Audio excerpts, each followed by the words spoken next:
Star hospital సుఖీభవకు తిరిగి స్వాగతం.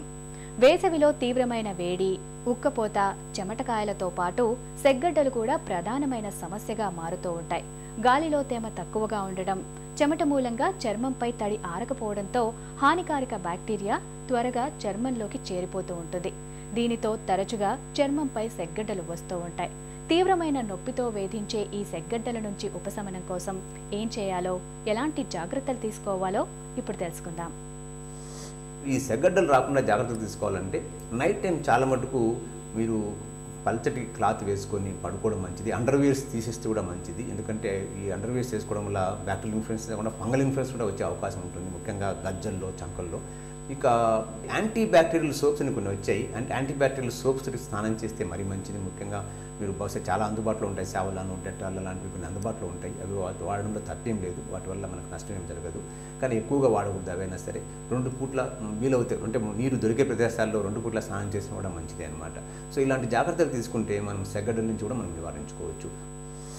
ఒక జంటకు పిల్లలు పుట్టడం లేదంటే మన దగ్గర చాలా మంది స్త్రీనే బాధ్యురాల్ని చేస్తూ ఉంటారు. నిజానికి గర్భం రాకపోవడానికి భార్యలోనూ లోపం ఉండొచ్చు, భర్తలోనూ లోపం ఉండొచ్చు, ఒక్కోసారి ఇద్దరిలోనూ లోపం ఉండొచ్చు.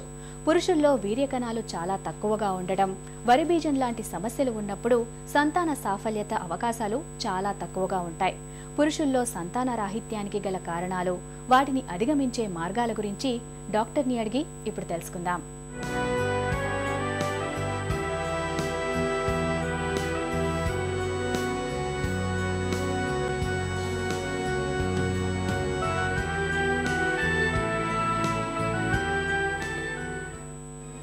ఒక జంటలో సంతానలేమి సమస్య ఉందని ఎప్పుడు భావించాలి? ఇన్ఫర్టిలిటీ అంటే ఒక దంపతులకి పిల్లలు కలగటం లేదు అని ఎప్పుడు అంటామంటే, వాళ్ళిద్దరూ అన్యోన్యంగా 1 సంవత్సరం రోజుల పాటు దగ్గర ఉన్నప్పుడు, అది ఉన్న తర్వాత కూడా ప్రెగ్నెన్సీ రాని పక్షంలో అప్పుడే అది ఇన్ఫర్టిలిటీ కింద నిర్ధారణ అవుతుంది. అంతేగాని 3 నెలలైంది పెళ్ళయ్యి, 6 నెలలైంది పెళ్ళయ్యి, ఇప్పటికీ పిల్లలు కలగటం లేదు అన్నంత మాత్రాన అది ఇన్ఫర్టిలిటీ కింద చూడ్డానికి వీలు లేదు. ప్రెగ్నెన్సీ రావడానికి 1 స్పర్మ్ మాత్రమే కావాలి. ఇన్ని మిలియన్ల స్పర్మ్స్ అవసరం లేదు. ఒకటే చెప్పగలుగుతాం, అసలు స్పర్మ్సే లేవనుకోండి, దాన్ని అజూస్పెర్మియా అంటారు. అటువంటివే అబ్నార్మల్ అనాలిసిస్ అని చెప్పే అవకాశం ఉంటుంది. ఏ మాత్రం స్పర్మ్ కౌంట్ ఉన్నా, అది 5 మిలియన్లు కావచ్చు, 1 మిలియన్ కావచ్చు, 100 మిలియన్లు కావచ్చు, ప్రెగ్నెన్సీ వచ్చే అవకాశం ఉండనే ఉంటుందని గుర్తించాలి. సో సెమెన్ అనాలిసిస్ ఒక్కసారి చేయించి దాంట్లో ఏదో లోపం ఉందని చెప్పేసి బెంబేలెత్తిపోయి దానివల్ల డిప్రెస్ అయిపోయే అవకాశం ఉండకూడదు. కనీసం 2 నుంచి 3 సార్లు సెమెన్ అనాలిసిస్ చేయించి ఆ 3 సార్లు ఒకటేలాగా వచ్చిన పక్షంలోనే, లేక 3 సార్లలోనూ అది బాగా తక్కువగా వచ్చిన పక్షంలోనే దాంట్లో లోపం ఉన్నట్టు, ట్రీట్మెంట్ ఇవ్వాల్సిన అవసరం ఉన్నట్టు నిర్ధారణ చేస్తాం. పురుషుల్లో సంతానలేమికి ప్రధాన కారణాలేంటి? మగవారిలో ఈ ప్రాబ్లమ్స్ వల్ల పిల్లలు కలగకపోవడం అనేది చాలా తరచుగా చూస్తూ ఉంటామండి. ఒకటి, ఇన్ఫెక్షన్స్ అనేటివి, బీజం చుట్టూ ఉన్న ట్యూబ్స్లో ఇన్ఫెక్షన్స్ ఉండడం. రెండోది వారికోసిల్, అంటే బీజం చుట్టూ నరాలు ఉబ్బి ఉండడం వల్ల బీజంలో ప్రొడక్షన్ తగ్గి ఉండడం. మూడోది అబ్స్ట్రాక్షన్, అంటే ఈ వీర్యం తీసుకొని వచ్చే ట్యూబ్స్ బ్లాక్ అయిపోయిన దానివల్ల ఆ వీర్యం బయటికి రాకపోవడం. ఇవన్నీ కొన్ని కారణాలు తరచూ చూస్తూ ఉంటాం. కానీ చాలామందిలో, సగానికి సగం పేషెంట్స్లో మనకు ఎలాంటి కారణం కనపడదు.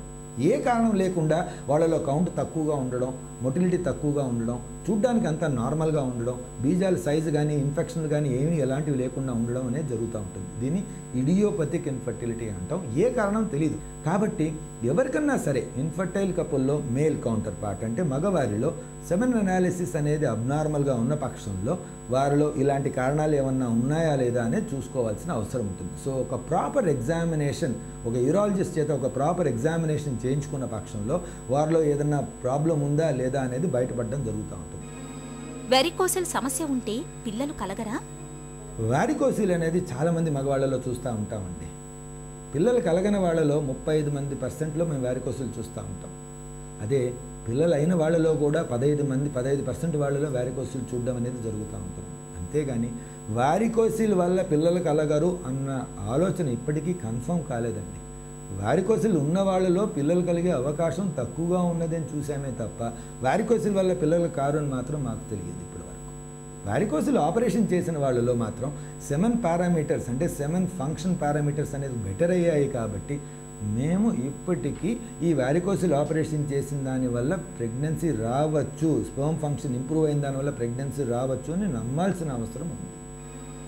మందులతో పురుషుల్లో వీర్యకణ లోపాలను సరిచేయొచ్చా?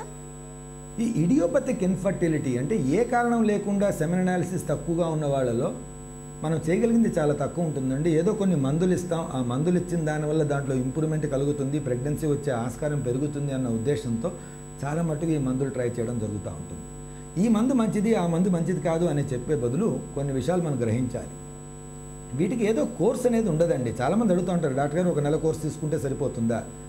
కోర్స్ అనేది మినిమం 3 నెలలు అండి. ఎందుకంటే ఒక స్పర్మ్ ప్రొడ్యూస్ అవ్వడానికి కనీసం 3 నెలలు పడుతుంది. కాబట్టి ఒక కోర్సు 1 నెల తీసుకున్నంత మాత్రాన అది ఒక స్పర్మ్ ప్రొడక్షన్ సైకిల్నే ఇన్ఫ్లుయెన్స్ చేయలేదన్నమాట.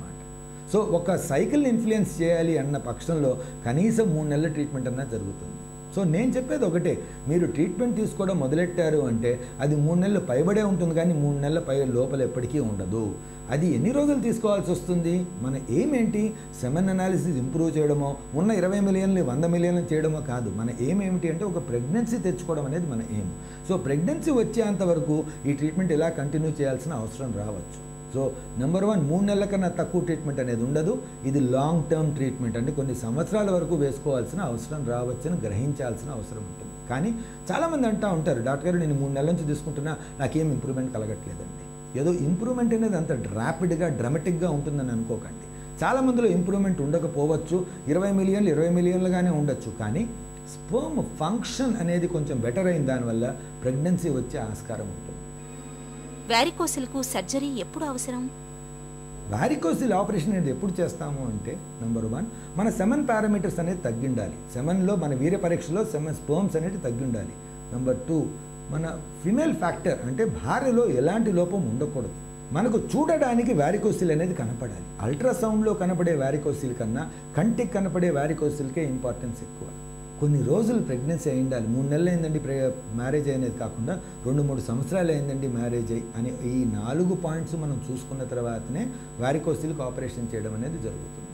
ఈ ఆపరేషన్ చేసిన దానివల్ల టెస్టిస్లో ప్రొడక్షన్ పెరిగి స్పర్మ్ కౌంట్ పెరగడం, మొటిలిటీ పెరగడం జరుగుతుందని మనం అనుకుంటున్నాం. కాబట్టి ఈ 4 ఫ్యాక్టర్లు ఉన్నాయా లేదా చూసుకోవాల్సిన అవసరం ఉంటుంది. అల్ట్రాసౌండ్లో కనబడిన వారికోసిల్కి మాత్రమే, కంటికి కనపడిన పక్షంలో ఆపరేషన్ అవసరం రాదు. వీర్య